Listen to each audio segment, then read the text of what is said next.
श्री प्राणनाथ प्यारे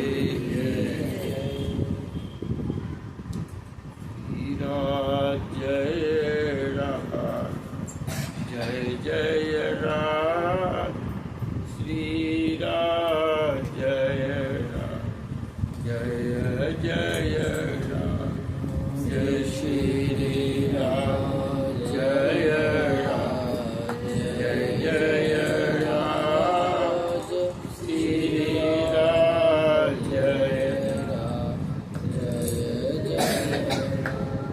श्री राम जय राम जय जय राम श्री राम जय राम जय जय राम श्री राम जय राम जय जय राम श्री राम जय राम जय राम श्री श्याम जय श्याम जय जय श्याम श्री श्याम जय श्याम जय जय श्याम श्री श्याम जय श्याम जय जय श्याम श्री श्याम जय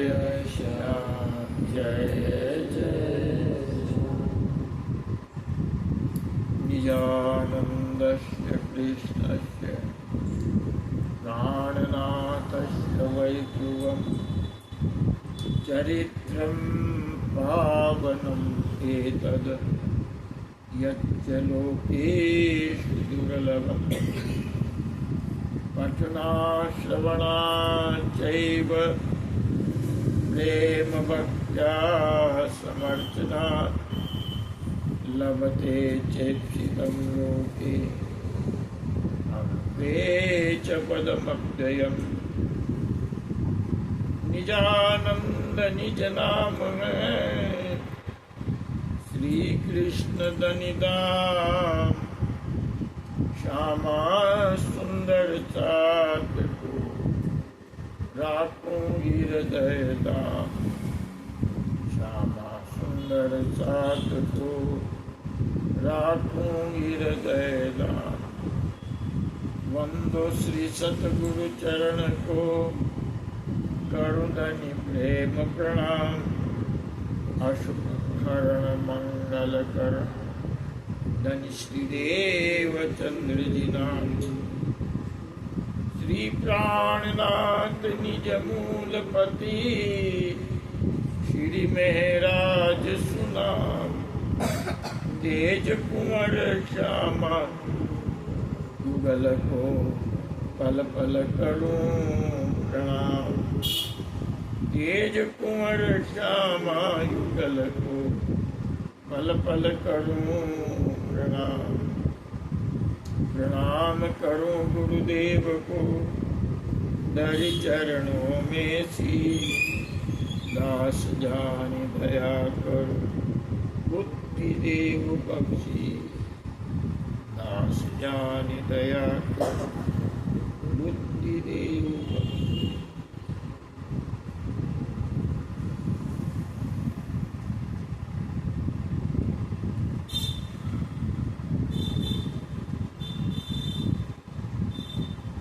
बोले कृष्ण कन्हैया लाल की जय निजानंद स्वामी की जय बोलो श्री प्राणनाथ प्यारे की जय महारानी बाईजू राज की जय महाराजा छत्रसाल की जय सदगुरु महाराज की जय कृष्णा प्रणामी धर्म की सर्व सुंदर साध की जय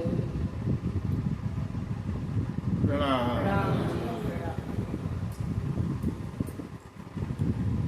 प्राणाधार श्री राजी महाराज के अंगी अंगना स्वरूप श्यामा जी के अंग नश्वर जगत की माया को देख रही प्राण प्रिय मेरे प्यारे प्यारे सुंदर साथी,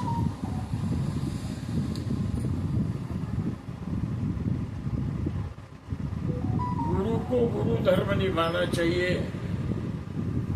शिष्य को अपना धर्म निभाना चाहिए। प्रथम तो गुरु का धर्म, वो अगर ठीक से पालन हुआ उसका असर शिष्य पे भी होगा। आप देखते हैं, जानते हो, वर्ष में एक बार करीब करीब आना होता है। गत वर्ष किसी कारणवश हम आते आते नहीं आ पाए। आना चाहिए और सबकी खबर लेना चाहिए, ये गुरु धर्म है।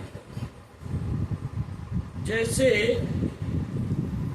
घर का मालिक माता पिता के रूप में जैसे भी वो कैसे अपने परिवार का ख्याल करते हैं और उसके लिए बहुत कुछ अपने आप को खपा देते हैं, ठीक इसी तरह से ये गुरुओं का धर्म है कि जहां कहीं उन्होंने जागनी की, मंत्र दिए, सत्संग की, तो उनकी खबर भी लेना चाहिए कि वो किस हाल में है, क्या कर रहे हैं। ये हमने परंपरा से सीखा है, हमारे गुरुओं ने ऐसा किया था, करते थे, परंपरा से चला रहा। बस यही भाव लेकर के प्रत्येक वर्ष जब से हम आप लोगों का संबंध जुड़ा, मैं आता रहा हूं, कभी इस बहाने, कभी मेले महोत्सव के बहाने सूचना देने के लिए, सेवाधाम मेड़ता में जो भी कार्यक्रम होता है उसकी सूचना देने के लिए। आज ठीक वैसे ही यहाँ पर आगमन हुआ है। इससे पुराने नए हो जाते हैं। हम कब मिले थे, वापस मिल गया, ऐसा लगता नहीं कि बहुत लंबा समय हो गया। मिलना हो जाता है, नए पुराने जिसको कहते हैं। धर्म की खबर भी हो जाती है, कौन क्या कर रहा है, क्या नहीं कर रहा है, इस मार्ग पे चल रहा है। जैसे आते आपने कहा ये समस्या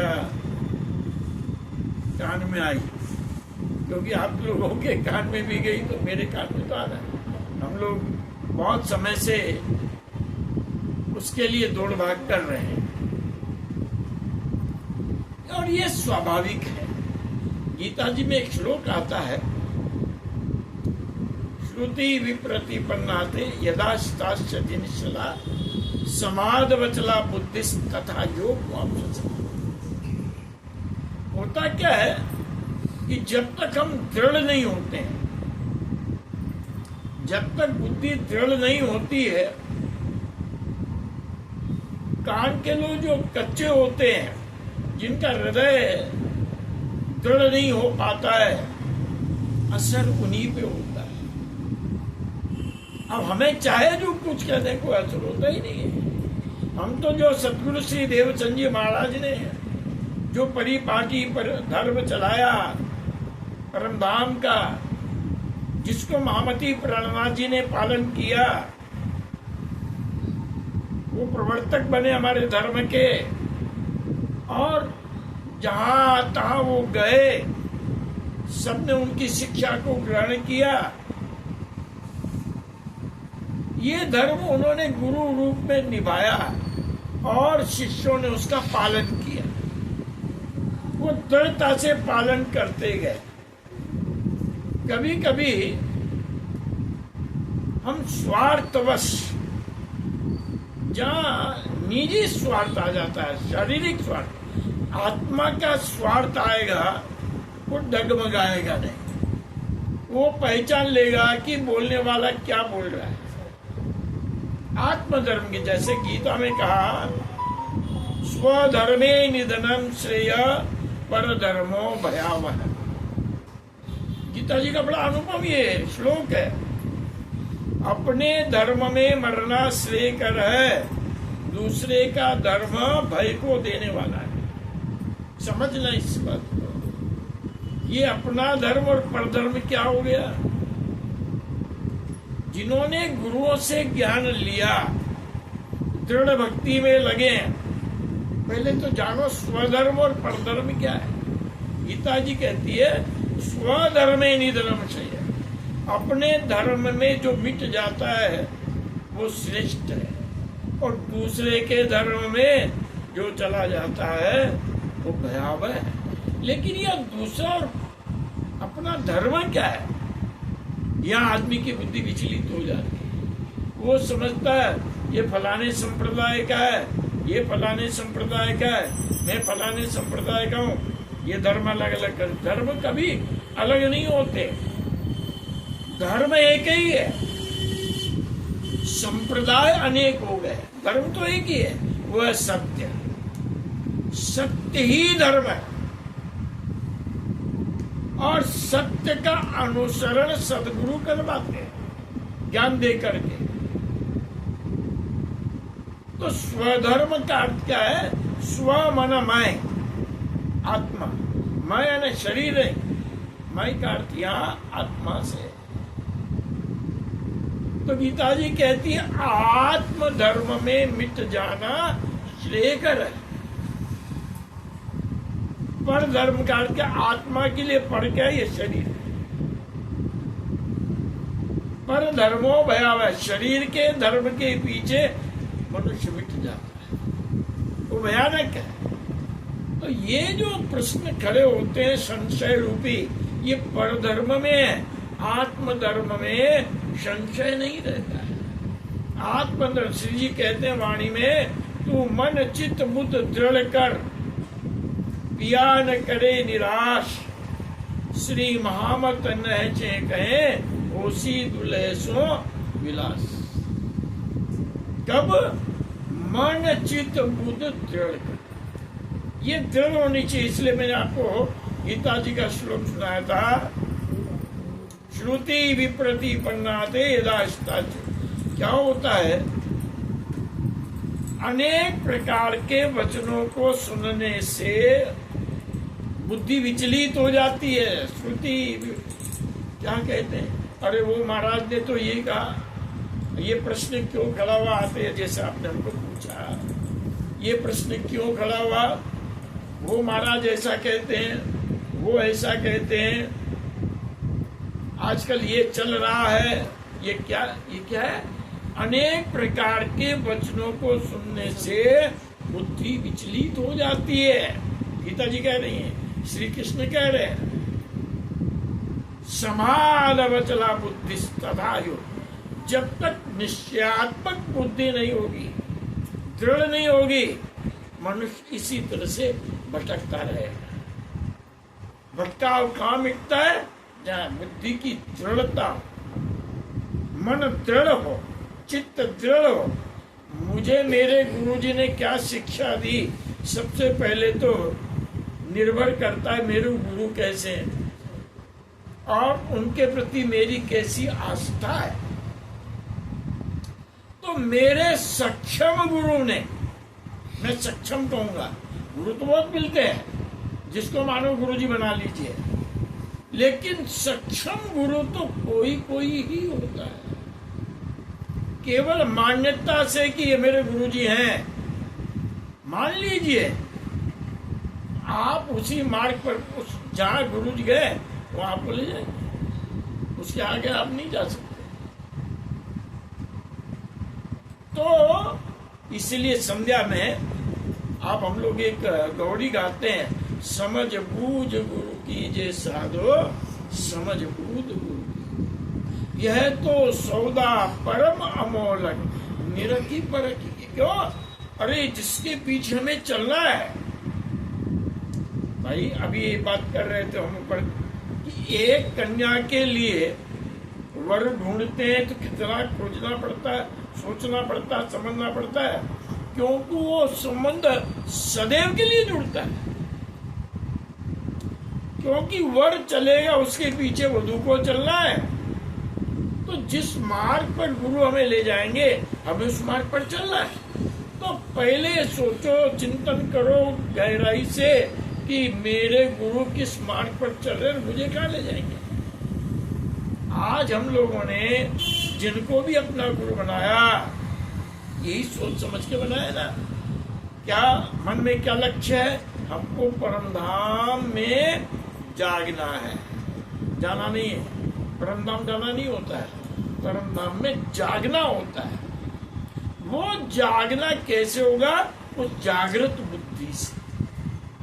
वो गुरु हमें वो जागृत बुद्धि देने में सक्षम है कि नहीं।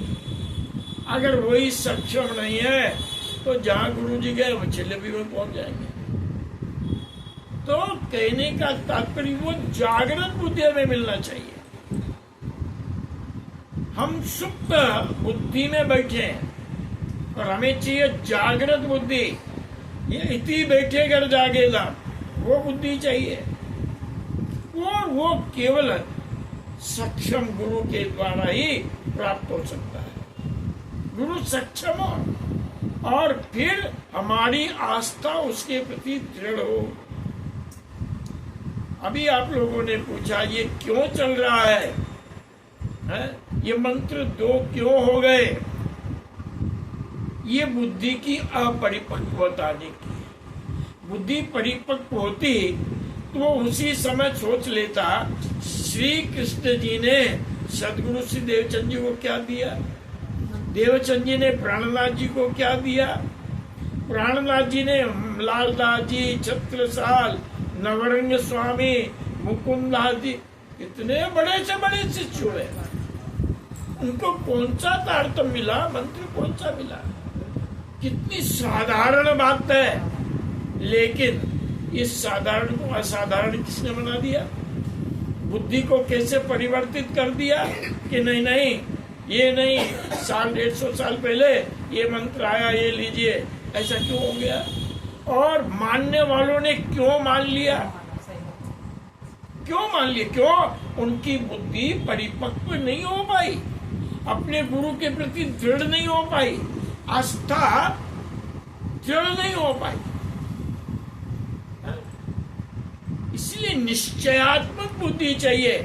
और ऐसे लोग जो भटक जाते हैं, परम धाम तो क्या स्वर्ग भी मिलना मुश्किल हो जाता है। क्योंकि आपने किसकी अवहेलना की है? सोचो। एक स्वार्थी गुरु आकर के अपने नाम के लिए, अपनी गद्दी के लिए मंत्र में भी फेर बदल कर दे, उसको देवता नहीं, गुरु नहीं कहा जा, वो राक्षस है, वो दैत्य बन गया। जिसके लिए देव ही दैत्य कैसे? तो अपने स्वार्थ के लिए, अपने नाम के लिए। अब ये नहीं सोचा कितने लोग इसके पीछे भटक जाएंगे, नहीं सोचा। तो सुंदर साथ जी इस बात को गहराई से समझना।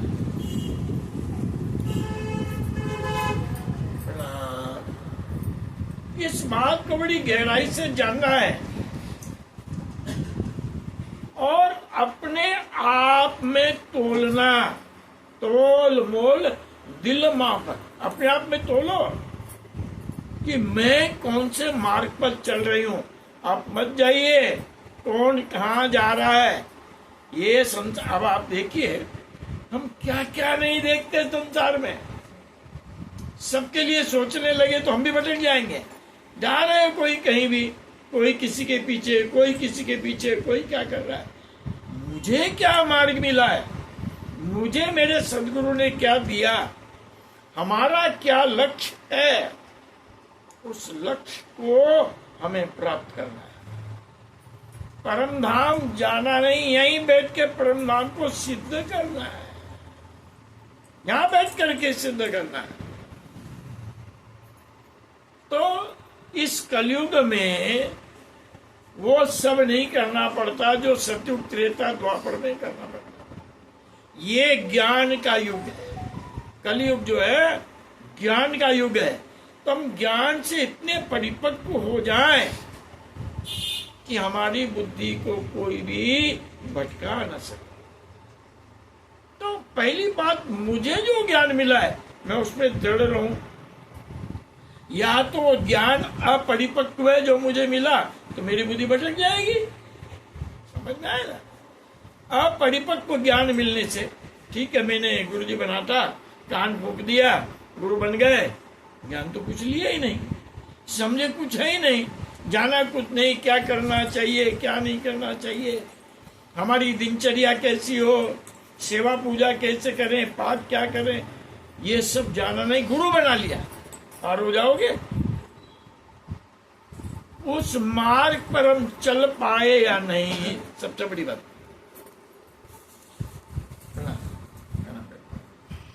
समझना, तो उस मार्ग का अनुसरण करना। सुंदर साथ जी, ये बड़े साधारण विषय हैं। हम ही अपने आप में भटक जाते हैं, हम ही अपने आप को चिंता में डाल लेते हैं। ये सब क्यों होता है? हमारी अपरिपक्व बुद्धि की वजह से। बुद्धि को दृढ़ कीजिए और गुरु के प्रति, सदगुरु के प्रति सच्ची आस्था रखिए। दृढ़ भुनाया आ जाता, दृढ़ आस्था होनी चाहिए। कुछ भी पूछना है, प्रणाम जी, बड़ी आश्चर्य की बात, आजकल कोई पूछता तो कुछ है ही नहीं, पूछेगा नहीं, वो मन गलम चलेगा, मनमुखी होके चलेगा। प्रणाम। दो मार्ग हैं, एक गुरुमुखी एक मनमुखी मार्ग। जो कुछ जानेगा नहीं वो मनमुखी मार्ग पे चलेगा, जो सुनेगा समझेगा वो गुरु मार्ग पर चलेगा, वो गुरुमुखी। पार वही होगा जो गुरु के बतलाए मार्ग पर चलेगा। इसलिए संसार में गुरु की महिमा है, मगर ये बात जान लेना, गुरु कैसा चाहिए? सक्षम गुरु, केवल नाम मात्र का नहीं कि कंठ डाल ली गले में है और गुरुजी बना लिए। अरे खाली टिकट ले करके रिजर्वेशन तो करवा लिया और घर में बैठे हैं, कोई बात नहीं, ना गए स्टेशन, ना ट्रेन पकड़ी, ना पहुंच जाओगे कहीं जाना है।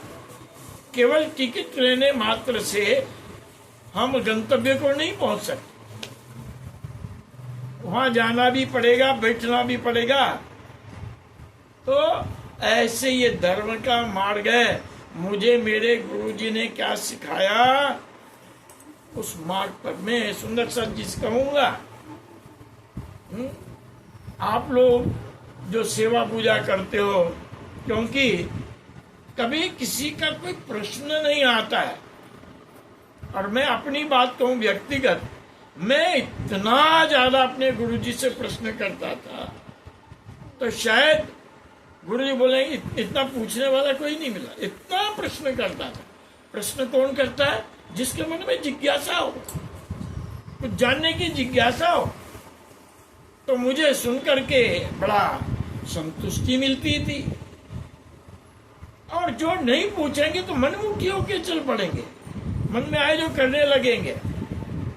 आप चिंतन करना, मैंने आते ही ऐसे जाता हूँ, जहाँ भी पूछता हूँ, क्या भाई कैसे सेवा पूजा करते हो, मुझे बताओ तो, आप क्या बोलते हो, कैसे मंत्र जाप करते हो, सारा विधि विधान क्या है, तो आपको मैं सही बतलाता हूं। मैं बहुत सी जगह गया, अभी बैठिए बीच में, अभी बैठिए, तो क्यों नहीं हम एक जवाब दे पाते हैं? आप सोचो, आप जो कर रहे हो वो सही है या नहीं, ये कौन बतलाएगा? आप जिस मार्ग पर चल रहे हो वो मार्ग ही सही है, ये कौन बतलाएगा? क्योंकि आप तो अपने हिसाब से चल रहे हो, कभी गुरु के पास सीखा नहीं, सुना नहीं, शिक्षा नहीं ली, तो मनमुखी मार्ग हो गया।